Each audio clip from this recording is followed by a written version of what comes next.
ಪುತ್ತೂರು ವಿಧಾನ ಪರಿಷತ್ತಿನ ಪ್ರತಿಪಕ್ಷ ನಾಯಕ ಹಾಗೂ ದಲಿತ ಸಮುದಾಯದ ಹಿರಿಯ ಮುಖಂಡ ಛಲವಾದಿ ನಾರಾಯಣಸ್ವಾಮಿ ಅವರನ್ನ ಪುತ್ತೂರು ಶಾಸಕ ಅಶೋಕ್ ಕುಮಾರ್ ರೈ ಅವರು ನಾಯಿಗೆ ಹೋಲಿಸಿ ಅತ್ಯಂತ ಕೀಳಾಗಿ ಮಾತನಾಡಿರುವುದು ಅಕ್ಷಮ್ಯ ಅಪರಾಧ.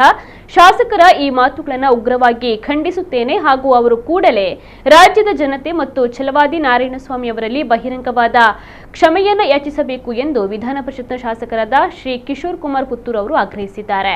ಈ ಕುರಿತು ಮಾಧ್ಯಮಗಳಿಗೆ ಪ್ರತಿಕ್ರಿಯೆ ನೀಡಿರುವ ಅವರು, ಇತ್ತೀಚೆಗೆ ಛಲವಾದಿ ನಾರಾಯಣಸ್ವಾಮಿ ಅವರು ಪುತ್ತೂರಿಗೆ ಭೇಟಿ ನೀಡಿದ್ದಾಗ ರಾಜ್ಯ ಸರ್ಕಾರದ ಮತ್ತು ಸ್ಥಳೀಯ ಶಾಸಕರ ವೈಫಲ್ಯಗಳ ಬಗ್ಗೆ ವಾಸ್ತವಿಕ ಸತ್ಯವನ್ನು ತಿಳಿಸಿದರು.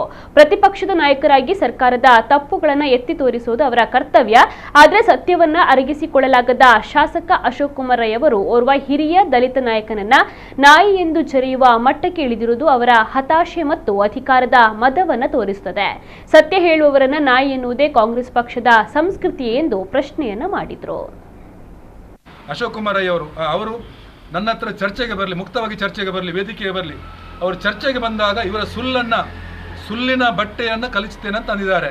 ಅಶೋಕ್ ಕುಮಾರ್ ರೈ ಅವರ ಬಟ್ಟೆ ಕಲಿಸ್ತೇನೆ ಅಂತ ಅಂದದಲ್ಲ. ಆ ಮಾತಿಗೆ ಯಾವ ರೀತಿ ಅಂದರೆ ಅದೊಂದು ಮಾತು. ಇವರ ಮುಖವಾಡ ಕಲಿಸಿ ಹಾಕಿ, ಸುಳ್ಳಿನ ಮುಖವಾಡ ಕಲಿಸಿ ಹಾಕಿತು. ಇವರ ಸುಳ್ಳಿನ ಬಟ್ಟೆಯನ್ನು ಕಲಿಸಿ ಹಾಕಿ ಅವರು ಬಂದರೆ ಇವರ ಸುಳ್ಳಿನ ಮುಖವಾಡವನ್ನು ಬಟ್ಟೆಯನ್ನು ಕಲಿಸ್ತೇನೆ ಅಂತ ಆ ರೀತಿಯಾಗಿ ಸ್ಪಷ್ಟವಾಗಿ ಹೇಳಿದ್ದಾರೆ.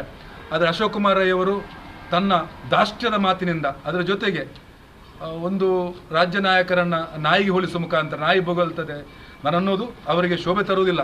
ಅದ್ರ ಜೊತೆಗೆ ಅವರು ಅಂದಿದ್ದಾರೆ ಅವರನ್ನು ಕರೆದದ್ದು ಯಾರಂತ ನೋಡಿ. ಅಶೋಕ್ ಕುಮಾರ್ ರೈ ಅವರೇ, ನಮ್ಮ ರಾಜ್ಯ ನಾಯಕರನ್ನು ಕರೀಬೇಕಾದ್ರೆ ನಿಮ್ಮ ಪರ್ಮಿಷನ್ ಅವಶ್ಯಕತೆ ಇಲ್ಲ.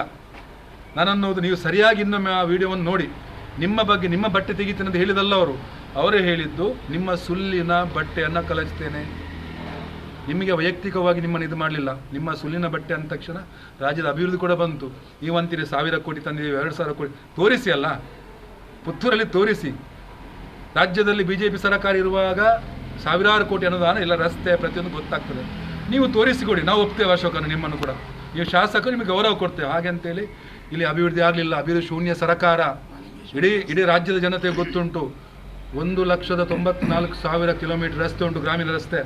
ನಿಮ್ಮ RDPR ಸಚಿವರು ಅಂತಾರೆ 1,000 ಕೋಟಿ ಇಟ್ಟಿದ್ದೀವಿ ಅಂತ. ಎಲ್ಲಿ ಬಂದಿದೆ? ಯಾವುದಾದ್ರು ಗ್ರಾಮೀಣ ಭಾಗ ನೋಡಿ. ಅದರ ಜೊತೆಗೆ ನೀವಂತೀರಿ ನಿಮಗೆ ಬೈಲಿಕ್ಕೆ ನಾವು ಛಲವಾದಿ ನಾರಾಯಣಸ್ವಾಮಿ ಅವರನ್ನು ಕರೀಬೇಕಂತಿಲ್ಲ.